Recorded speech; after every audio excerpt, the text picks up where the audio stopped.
A Montiqueijo tem mais de 60 anos de história, mantendo-se como uma empresa familiar com foco na produção de laticínios, especialmente queijo fresco e curado. A sua história essa começou com Ludovina Duarte, que na altura levava produtos da horta e da queijaria para vender em Lisboa. Atualmente, a direção da empresa, que entretanto ramificou em duas, está a cargo dos teus filhos, Dina, olá, bom Olá, dia, bom dia. Hélder e Edgar Duarte, e é uma das principais empresas fabricantes no queijo no mercado português. Obrigada, antes de mais, por estar aqui neste podcast de Marcas com Marca. Quer recordar um bocadinho desta história? Começou com a sua mãe e do amor da sua mãe com o seu pai, e que continua convosco na geração seguinte.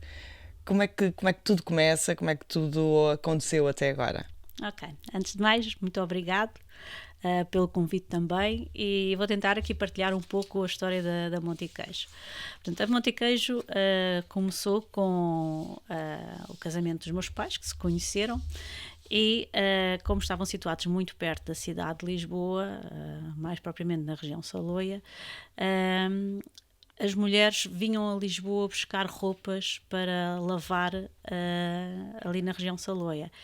E ao mesmo tempo que vinham buscar essas roupas, acabavam por trazer outros produtos da região Saloia para serem vendidos em Lisboa.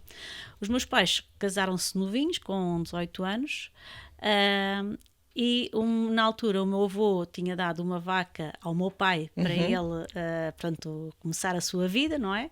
E eles do leite dessa vaca tiravam o leite, transformavam em queijo, faziam o queijinho e traziam o queijo, traziam os ovos das galinhas, traziam os limões, portanto, tudo quanto havia de produto bom saloio, quando vinham buscar a roupa a Lisboa, acabavam por trazer para Para comercializar. vender. Pronto, e começou por aí a história. Utilizava-se transportes públicos ou carroça ainda, porque na altura não havia propriamente viaturas assim disponíveis, e pronto, e as coisas foram correndo e foram evoluindo durante muitos anos, até aí à década de 80 e qualquer coisa. Portanto, os meus pais tinham uma atividade, portanto, com várias especializações, que ao fim e ao cabo tinham a produção de galinhas, tínhamos um matador de frangos e de galinhas, tínhamos uma criação de porcos para se utilizar os restos que muitas vezes trazia de Portanto, desculpe Lisboa. interrompê-la, de uma vaca multiplicaram por um sem Exatamente, fim de. começou um conjunto de atividades, portanto, e até aí à década de 80, perto de 90, portanto havia uma multi-atividade. Entretanto, com a entrada de Portugal na CEE, começou a haver, portanto, um nível de exigência mais apertado no que dizia respeito às atividades do setor alimentar. E então os meus pais optaram por ir, portanto, eliminando algumas dessas atividades, sendo que acabou por perdurar a produção do leite e a transformação Em em queijo. queijo. Portanto, foi a que permaneceu e é que temos atualmente e que temos vindo sempre ao longo destes anos focados no negócio e tentando apresentar a melhor solução no mercado. E quando é que se dá e como é que se dá o salto de passarem de uma empresa artesanal, no fundo, não é? Que era o que era, para uma empresa mais especializada e com distribuição alargada às grandes superfícies, aos grandes retalhistas? Quando é que se dá esse salto? E como é que isso acontece? Isto teve vários saltos. O primeiro salto foi em 92, conforme eu estava a dizer, com a entrada de Portugal na CE, saiu um conjunto de legislações qual nós tínhamos que cumprir para fazer face àquilo que seria, portanto, uma atividade devidamente licenciada. Então começamos a projetar um negócio de uma forma diferente. E nós decidimos, na altura, construir uma nova unidade fabril. Tínhamos uma situada em Lousa e decidimos construir uma nova unidade fabril. Tivemos ali um período entre projetos, construção. Em 97, 98, ficamos, portanto, com a nova unidade construída. Pronto, aí foi quando se deu já digamos, um salto significativo na nossa atividade. Paralelamente a isso, como tínhamos os animais, também demos um outro salto, que foi criar condições específicas para os animais, que foi comprar uma propriedade na zona ali do Concelho do Montijo, Vendas Novas, Exatamente. e levar para lá os animais. Só que aquilo era uma propriedade que era muito básica, apenas era um eucaliptal, e nós começamos a pegar no eucaliptal e transformar numa propriedade agrícola. Pronto, e isto foi um desafio muito grande e digamos que a primeira mudança que nós tivemos assim significativa foi precisamente ali em 97, 98, quando demos este salto quantitativo e qualitativo. Fala sempre no nós. Sim. Portanto, sempre, nunca foi equação para si não trabalhar neste negócio que é de família. Não, eu nasci no meio do negócio, eu costumo dizer que tenho o sangue em leite, não é sangue vermelho, é sangue branco. E sim, eu cresci e apaixonei-me por aquilo que faço. E os seus irmãos também? Também. Hoje estão os três à frente do negócio, não é? Sim. Repartiram, dividiram as empresas? Não, as empresas, portanto, é de todos. Sim, dividiram os As negócios. responsabilidades da gestão de cada um deles, de cada um dos negócios é que é dividida. Portanto, eu estou na parte da produção do queijo e eles estão com a parte da produção dos animais. E não se vê fazer outra coisa que não seja esta? Acho que não, nem reformada me vejo a fazer. Dina, quais é que foram os primeiros grandes clientes da Montiqueijo? Os primeiros grandes clientes da Montiqueijo são todos aqueles clientes que reconhecem e, portanto, valorizam aquilo que nós fazemos. Eu costumo dizer que todos os clientes são muito importantes. Nós começamos por trabalhar muito o comércio tradicional, o porta a porta, os hotéis, refeitórios e por aí fora. Em 2005 começamos com o primeiro grupo de distribuição e em 2010, portanto, entramos para um outro grupo de distribuição, 2011 para um outro grupo, portanto, e assim sucessivamente. Temos vindo a crescer dessa forma. Portanto, nós começamos muito paulativamente a fazer o nosso crescimento sustentado e atualmente pronto, estamos no mercado, estamos como estamos e espero que possamos continuar a ter o tipo de desempenho que temos até ao dia de hoje. Estamos a falar de quantos litros por dia ou por mês, não sei que números é que pode partilhar aqui connosco. Quantos litros de leite, quantos quilos de queijo? Olha, nós atualmente estamos a trabalhar cerca de 40 mil litros de leite. 40 mil litros. De leite por dia. Por dia. Por dia, transformar. Em termos de unidades de queijo, varia muito em função do tipo de encomendas que acontece. Isto porquê? Porque nós temos produtos com tamanhos maiores, produtos com tamanhos menores. Portanto, se nós tivermos nós estamos a ver aqui, não é? Temos exatamente. Estes curados maiores. Por exemplo, maiores, o queijo fresco e queijo queijo curado têm rendimentos diferentes. Nós conseguimos, mais ou menos, atualmente estamos com uma produção de 50 mil unidades diárias de queijo. Portanto, entre frescos e curados. Facilmente escoados no mercado. Sim. Aliás, peço desculpa, nós recebemos as encomendas ao dia de hoje, preparámo-la durante o dia e sai ainda hoje para o mercado. Portanto, amanhã já estão nas lojas. O único que não tem essa dinâmica é o queijo curado, que precisa de tempo, de maturação e que permanece entre 10 a 15 dias nas nossas instalações. Tiro-me só uma dúvida, o fornecimento não é só assegurado por animais vossos? Nós temos cerca de 99% de produção própria. Onde é que entra este 1%? Entra em situações pontuais, sazonais, eventualmente uma ação que possamos vir a ter, um pico qualquer de encomendas, portanto, só mesmo nestas circunstâncias é que recorremos a uma outra solução. No entanto, controlada em termos são soluções precisamente que nós temos previamente avaliadas e, portanto, aprovadas internamente para que possam satisfazer-nos essas necessidades que nós temos. Neste momento tem quantas referências? Estava a falar de facto tem entre pequenos, grandes, frescos, curados? Cerca de 50 referências. Nós não temos muitas referências porque acabamos por ter do mesmo produto base, temos várias soluções de venda. E posso lhe dizer que de produtos base temos o queijo fresco de 80 gramas, que pode ser vendido individualmente, em packs, não é? Temos o queijo fresco de 200 gramas, depois temos o requeijão de 190 gramas e 85 gramas também, e depois temos os curados, que são 3 bases de curados, que é o simples, que é o que está aí, o apimentado e o de ervas, que está aí. Depois temos, portanto, uma grupagem que normalmente, em função das tais necessidades de venda, podemos fazer conjugações, quer em termos de peso, quer em termos de aromas, por aí fora. E a ideia é manter para já o atual portfólio ou é expectável que venha a crescer e venha a alargar e a desenvolver novas receitas? Nós queremos desenvolver novas receitas, até porque o próprio mercado exige permanentemente que possamos oferecer coisas novas. Os consumidores são muito chatos, não é? Não, Estão não. sempre a pedir coisas diferentes. Eles não são chatos, eles são muito exigentes e cada dia mais exigente. Porque hoje em dia o consumidor rapidamente satura de uma solução, portanto rapidamente hoje está muito feliz a comprar determinado artigo e amanhã aquele artigo deixa-lhe de fazer sentido, portanto, e nós temos que perceber de facto quais são as necessidades do consumidor e dentro daquilo que é os nossos produtos inovar, sempre mantendo a tradição, de forma a que possamos satisfazer essas necessidades. Uhum. Inovar mantendo a tradição. Alguma das receitas era o queijo original que os seus pais faziam? Queijo fresco. Aliás, somos a única empresa em Portugal com autorização para utilizar a palavra tradicional no queijo fresco, porque nós conseguimos provar com 30 anos de história em que o método que fazemos de queijo fresco hoje é igual ao que fazíamos atrás. E, acima de tudo, apesar de ser um método tradicional, nós conseguimos produzi-lo e transformá-lo numa quantidade industrial. Uhum.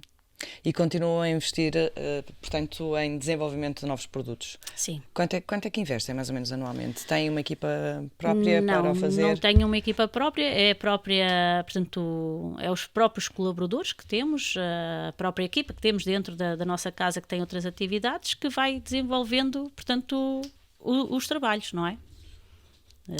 Basicamente é dentro de casa.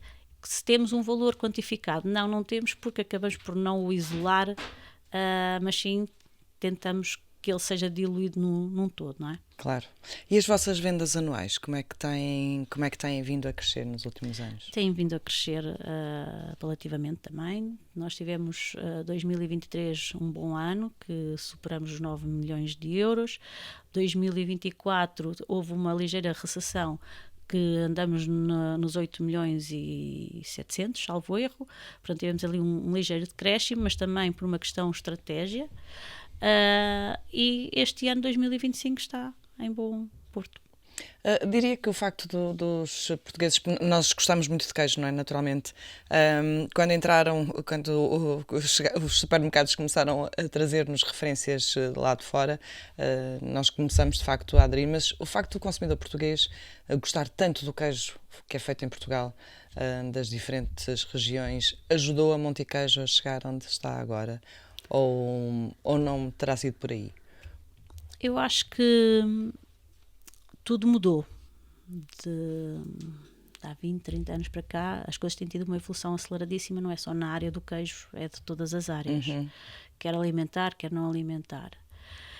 E o facto de se terem criado muitos pontos de venda, o facto de se terem criado muitas condições que possam, portanto, comercializar este tipo de produto, tudo isso contribui. E depois há também a questão de mentalidade, que cada dia mais nós olhamos para a necessidade de saúde, bem-estar, e este produto é um produto que se enquadra perfeitamente nessa necessidade, nessa satisfação por parte do consumidor. Portanto, eu acho que são vários fatores que permitem com que este trabalho tenha vindo a ter a possibilidade de fazer o seu crescimento natural. Pelo meio deste trabalho e pelo meio deste crescimento que ainda há pouco me contava aqui, nunca tiveram receio de dar um passo maior que a perna? Eventualmente quando investiram na tal propriedade ali para os lados de Montijo? Eu acho que nunca houve esse medo, porque acima de tudo nós, principalmente na fase inicial da nossa vida, acreditávamos muito e gostávamos muito daquilo que fazíamos. E as dificuldades que se calhar muitas vezes as pessoas utilizam que é uma dificuldade, para nós era um desafio e nós conseguíamos transformar essas dificuldades em desafios. E então, como nós gostávamos muito daquilo que fazíamos, sempre fomos ensinados a trabalhar, a controlar problemas e por aí fora, se calhar não é uma dificuldade, foi desafios a vida inteira. E continuou. E com os seus pais, vocês tiveram sempre carta branca dos pais? Sim, quer dizer, inicialmente, em 97, o meu pai deu sociedade aos filhos, porque na altura o meu pai trabalhava apenas com a minha mãe na empresa. Em 97 o meu pai decidiu dar a sociedade aos filhos. Aos poucos, portanto, fomos tomando as responsabilidades, até porque à medida que nós fomos incorporados, começamos a ter cada um que agarrar um desafio novo nesse crescimento. Portanto, isso foi feito sempre de uma forma muito natural. Em determinada altura, portanto, quando o meu pai estava aí com cerca de 60 anos, portanto, aí há 20 anos atrás, ele teve uns problemas de saúde, entretanto nós tivemos que se sobrepor um pouco mais.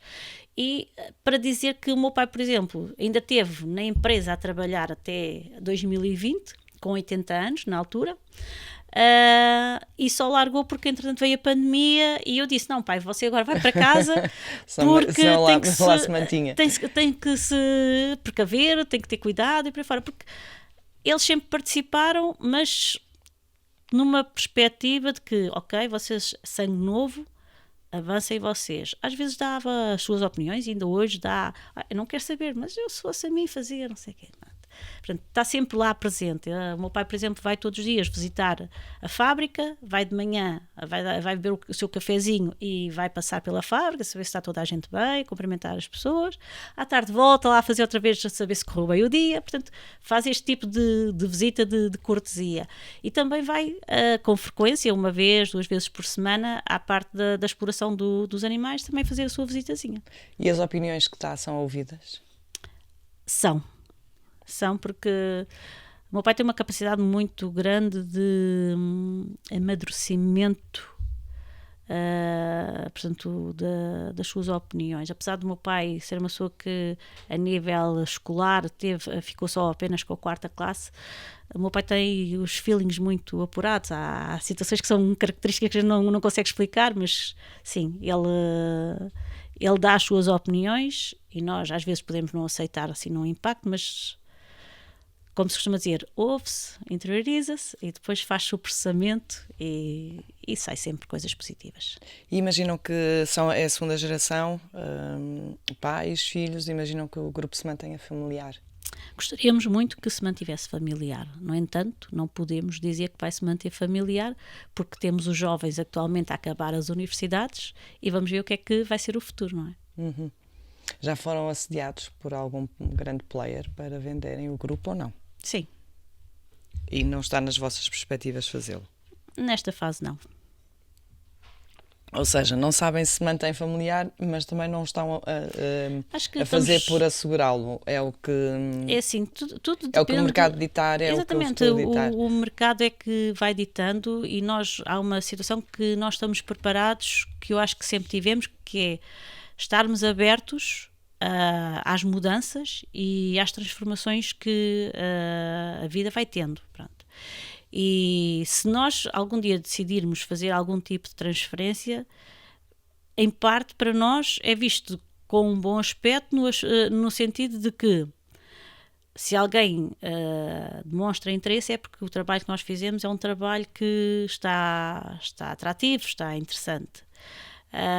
Se houver a situação de podermos continuar com a nova geração, também ficamos muito felizes porque temos uma continuidade. Pronto. E sente-se realizada com o trabalho que desenvolveu até agora? Muito.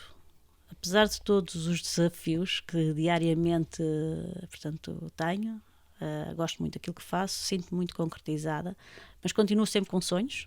Porque, qual é o seu sonho para a Montiqueijo? Nesta fase será, portanto, fazer a ampliação da nossa unidade e poder ter produtos a nível de, portanto, prazos de validade ligeiramente acima daqueles que nós temos, para que possamos também trabalhar o mercado externo de uma maneira diferente. O mercado externo, onde é que já chegam neste momento? Nós estamos na Europa, basicamente estamos localizados com a parte da Europa e queremos manter para já esses mercados, queremos solidificá-los mais e depois de termos solidificados, pensar então qual é o próximo passo. Isto tem que ser tudo com muito cuidado, que é para as coisas irem funcionando sem que ponhamos o pé fora da base, não é? E que possa pôr em causa uma história de vida. Claro que sim. A história de vida dos seus pais e a vossa E a nossa história também e a já. vossa história de Sim, vida, sim, porque como sim. começou por dizer no início, o seu sangue é branco, não é? Isso mesmo. Desde que se lembra que assim é. Lina, foi um gosto. Muito obrigada Também por esta gostei. partilha de história, e continuem a produzir um bom queijo para nós continuarmos a ser felizes convosco. Ok, muito obrigada. Obrigada.